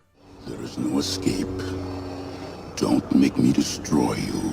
He's massive, he has this dark, intimidating costume, and a booming voice. Whenever he's in the room, his presence is felt, and aside from the trench run, he largely dominates the heroes throughout all three films until the very end. If anyone ever needs good inspiration for an antagonist, this guy is a near-perfect example, and I do believe the MCU creators actually did follow his template, only in the worst way possible. It seems that most directors within the MCU each wanted to make their own Darth Vader, forcing their villain to be big, dark, and scary, even if they weren't like that in the books. That's a fine thing to do with one character, but when it happens again and again and again, it very quickly becomes a boring trope that I now refer to as the big gray blob. Not everyone gets to be Darth Vader. Sometimes you need a Jabba the Hutt, or a Boba Fett. Different enemies to fill different roles that make the world seem larger and make a more complete story. Marvel comics are packed full of many colorful and wildly distinct villains by intelligent design. It's incredibly easy to not only tell these villains apart here, but you can also learn a lot about their powers and personality just by looking at them. Character design is an extremely important element to the creative process of comics, so it is criminal to see so many great villains get their unique and iconic designs butchered by people who fail to understand who these characters are and were too short-sighted to think that maybe these guys shouldn't all look the same. And if you're going to make the costume dark, just be sure to not make it messy at the same time. Darth Vader, Voldemort, and so many other great villains do have dark costumes, but they also have simple designs that are easy to follow and remember. Too many of these modern villains suffer from being over-designed to the point where it's difficult to tell what you're looking at, and the lasting impression that they give you, if any at all, is just an image image of nonsensical sludge. What's worse is that Darth Vader was great because he got results. And by getting results, I mean having a serious impact on the story. That can be defined as making a significant change in the hero's life, killing off other important characters, or being able to succeed in achieving their villainous goals. This leads to a side discussion about fairness in terms of victories and defeats in these stories, because even if a villain does succeed and gets some kind of win, it won't feel earned or narratively appropriate if the win is contrived or the heroes are written out of character in order to fail. The inverse is also true and tends to be more common, which is a huge reason as to why so many people hate modern heroes. Too often these newbies lack the power or experience they should need in order to win, yet they just do it anyway. It doesn't feel earned and it's not satisfying in the slightest. As audiences, we expect the good guy to win in the end at some point, but you can't just say it happens. You need to explain why in a manner that is either clever or triumphant. She-Hulk didn't have to earn anything in her story. She just complained to the manager to get what she wanted. Captain Marvel became super powerful and had this huge victory over the Kree, but it was not compelling in the slightest because her powers pretty much just came in arbitrarily when the writers decided it was her time to win. Spider-Man was able to defeat Doctor Strange, not because he was smarter or more powerful, but because the camera cut in close so you couldn't see what was happening. Then Strange sat there and did nothing as the writers cheated to make him lose. Conversely, as good as Infinity War was, Thanos did not earn his win over the Hulk, and this fight was the least satisfying in the franchise. Hulk was given no reason as to why he fought so pathetically, and the other Avengers were shown to be able to face Thanos in a much more competent way. On top of that, the Hulk was given no redemption afterwards. So this scene just comes off as the writers not liking the Hulk and wanting to get rid of him. In Iron Man 3, nerdy fake Mandarin here is able to cut through Iron Man's armor like butter, despite previous films showing that his armor is extremely durable. Based on what we've seen, it doesn't feel like he should be able to burn through these suits so easily, and as a result, Killian doesn't come off as powerful. Tony Stark just comes off as incompetent for making his new suits far inferior to his old ones. In stories like these, packed full of powerful tools and abilities, great care needs to be taken in order to maintain consistency and believability, because otherwise it will quickly become apparent that the writers aren't putting much thought into their stories, and audiences will quickly become bored and checked out. A villain who is easily defeated by an undeserving hero is hardly worth remembering. So to tie this back to Darth Vader, Empire Strikes Back was basically just 2 hours of him beating down the heroes left and right. He was established early on as a powerful being and consistently remained that way right up until the very end, while the story carefully crafted a satisfying explanation for his downfall. Even though you know the heroes will probably win in the end, it seemed like a great mystery as to how they would accomplish this task, because defeating this guy seemed impossible. The opposite is true for most MCU films. With the overabundance of tasteless, tone-deafening jokes, the danger usually always feels very low. If the heroes aren't taking this stuff seriously, why should the audience? Obviously this is very problematic, because how is a villain meant to make an impression when it feels like the heroes are never really in any danger? Let Tony Stark make his jokes, and let him use his charm, but when it's time to get serious, let him get serious. That's how he was in Iron Man 1, and that's part of what makes this film so much better than all the others. On top of the bad humor, the MCU villains could hardly ever seem to get anything done, with very little exception. We know that sequels will inevitably come. Take advantage of that, and let the villains win once in a while. Let's see what would happen if the Mandarin came out on top at the end of Iron Man 3. Let Loki force his way into ruling Asgard, and just let him be in control for a while. Don't just undo it right away. Let Ultron take over the world. Sure, the heroes will win in the end eventually, but it would be much more satisfying if the villains had their own series of wins first, and let the conflict last, instead of it always getting instantly resolved. Now don't get me wrong here, endings are also essential, and a lot of modern stories suffer from a lack of ending. All I'm saying is to not rush the process. Instead of making the Red Skull a one-and-done threat, make him the main antagonist of the Captain America trilogy. You can still have other villains show up with unique stories, but just allow this guy to better connect those splitting branches. Have the Red Skull return as Alexander Pierce in disguise. Connect Baron Zemo's origins back to Hydra, and show that either his father or his grandfather served with the Red Skull during World War II. Stuff like that to make the Red Skull seem like he has a larger presence within this world. The Green Goblin killed Aunt May, and then he just literally evaporated into another universe. No, piss off with the multiverse. Make a proper in-universe Green Goblin, let him kill Aunt May, then let him go on to have a long and devastating rivalry with Spider-Man. To paint more of a picture of what I'm talking about here, here's an example of what the MCU could look like if they implemented the changes I was talking about. The biggest change right out the gate is that I would want to remove Thanos. Now don't get me wrong, Thanos could definitely show up eventually, but I think it would be better to have our first major antagonist be a group that could more effectively take advantage of the MCU structure, that being the Masters of Evil. Thanos was great, but his build-up was mostly just a series of cameos that didn't really do anything aside from reminding us that he existed. I've talked about the Masters of Evil many times in this series already, but just as a refresher, they're basically the evil Avengers. Having a group instead of one single villain would give them the ability to have just as fun of a build-up as the Avengers themselves. You can still have these one-off films like The Incredible Hulk and Iron Man, but as we watch the hero roster grow, so does the villain roster. Establish Baron Zemo early on as an evil Nick Fury of sorts, paying attention to the various battles of the world and recruiting these various villains to his side, and let us take the time to get to know these people and get invested in their stories. Then instead of having the Avengers battle this big gray CGI wall of nothing, make the big final battle be essentially all the heroes versus all the villains. Make the entire event one big payoff that rewards dedicated viewers who invested their time watching each and every solo film leading up to this point. This big change would also be helpful for post-Endgame stories as well, because once Thanos died, audiences knew that most of the stakes and drama died with him, so there was no longer a desire to continue watching. However, if you had multiple big-name villains in the big finale, then while some may get killed off, you can allow others to live on and fight another day, and thereby help maintain audience investment going forward. Conversely, if the mandate is that we need to use Thanos, then each film that precedes him should either directly tie back to him in some way, such as Ronin, or they should have a heavy impact on the hero's evolution, such as the Winter Soldier. Dormammu has little to no impact on the story aside from helping Doctor Strange show off the Time Stone's power, so how about we save him for later and replace him with Mephisto, who is basically Marvel's devil for those who don't know, and is also someone who played a big role in the Infinity Gauntlet comic. Hype Mephisto up in a similar way that you did with Dormammu, but then bring him back later on and establish him as an underling of Thanos, to help show off how big of a threat Thanos is, and to have Mephisto around as a villain to defeat in Endgame. Give the villains of the other solo films a similar treatment, and use them to steadily bolster Thanos' entourage. Take out villains like Ultron and Baron Zemo and save them for later. In the meantime, use characters that will be more directly relevant to the Infinity Saga. Then you could take advantage of this carefully crafted entourage, and have all these various showdowns play out while the Avengers are trying to go through their time heist in Endgame. That would probably be a bit more exciting than what we got, which was just watching the Avengers sit around and talk about butts all day. Maintain Loki as an ally of Thanos, and to make his inevitable betrayal an act that comes with selfish reasons. Then have Loki live on as a villain, so audiences can have something to look forward to after Endgame. And speaking of post-Endgame, this is the time to really take advantage of your heavy hitters, to recapture people's excitement. Kang is a decent enough villain, but his story is a bit messy to say the least, and frankly he's not the most popular guy out there. Instead, why aren't we hyping up bigger names like Doctor Doom, Galactus, Dormammu, or even a second attempt at Ultron? It's no wonder why people are losing interest in mass, because Kamala Khan and She-Hulk were given priority over the Fantastic Four and the X-Men. And all we get from our next big bad is seeing him work a desk job, watching him get beat up by ants, and getting the promise of more unappealing, messy, cheap multiverse adventures that are guaranteed to lower the stakes and further butcher everybody's investment in the long-term story in favor of gimmicks that will rapidly cheapen the more they rely on them. Now, hindsight is 20/20, and it's easy for me to sit here and say what should have been, because I didn't have to pioneer this massive undertaking in the first place. Making this massive interconnected cinematic colossus of a franchise is an impressive feat. So if they make a few mistakes along the way, that's definitely understandable. That said, these problems have persisted for well over a decade now and have only ever gotten worse with time. That is inexcusable. Marvel, do you want your fans to like your new crappy characters? A guaranteed way to pull that off would be to put them up against the deadliest, most ruthless, most unstoppable villains imaginable. If you make your heroes suffer at the hands of a powerful villain, and to make their journey towards victory seem extremely difficult, then fans will naturally rally to their side when empathy kicks in. It's really not that complex. But no, instead you'll either be too insecure and desperate to prove that your hero is cool, so you'll make everything easy and fun for them, or you'll be too eager to make your villain misunderstood and relatable, to the point where you will forget to make them do anything bad, and the heroes will randomly like them when they have no reason to think that way. The villain problem goes beyond Marvel as well, as many modern films, shows, games, and otherwise suffer from boring, gentle, sad, gray, and unimpactful villains. We need to go back to the days of the ruthless villains, who were smarter, deadlier, more successful, and more revered. The MCU in particular is specifically getting called out in this video series because it comes from a legacy that should have allowed it to pioneer a new era of classic cinematic villains year after year. And that's not even counting the great powerhouses like Magneto, Galactus, and Doctor Doom, who they didn't have access to yet. The Mandarin, Baron Zemo, MODOK, Ultron, the Leader, Arnim Zola, Malekith, the Enchantress, Claw, Ego, and all the rest should easily have the ability to stand shoulder to shoulder with all the greats that came before. And this video series was made to essentially serve as a memoriam to what could have been.